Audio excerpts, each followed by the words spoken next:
Pag-usapan pa natin ang programa na ito ng Philippine Hamster Keepers. Kasama si Mobile Journal, Merymon Reyes.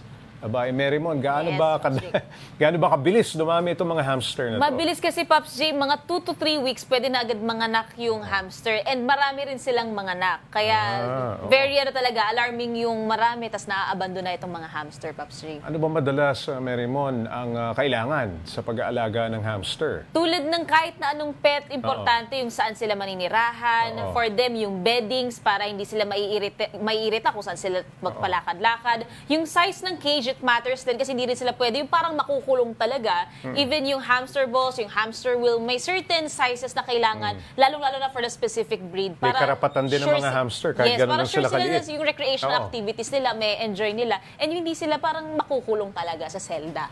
Correct. Nasa magkano ba ang hamster sa mga pet shop? Depende sa breed din, Pops J. Mga around 150 to 300 pwede pumatak yung mga ito. Hindi ganun kamahal. Hindi siya ganun kamahal. Pero ang idea kasi dito, yung sobrang pagdami, lalo na yung binibreed para lang mag-multiply itong mga to tapos ilalako. Kasi hindi naman naaalagaan, maaabandona. Yun yung gustong mapalitan o mabago nitong grupo ng Philippine Hamster Keepers. Merymon, marami bang naiengganyong mag-alaga ng hamster? Marami kasi ako rin, nung bata pa lang ako, Pops J, sobrang gusto ko na. And nagkaroon na rin ako ng guinea pigs. So, pero tumatagal hindi siya, ba ng gano'ng katagal? Tumatanda rin sila ng matagal, Pops J. Depende na ito talaga sa pangangalaga mo. Or if magkakaroon sila ng sakit. Siyempre, kung kailangan din dyan, yung kakainin nila, tama rin, yung gamot nila. At kailangan din daw ito pinapacheck up sa vets, Pops J. May rabies ba rin itong mga Meron hamster? silang mga sakit din, Pops J.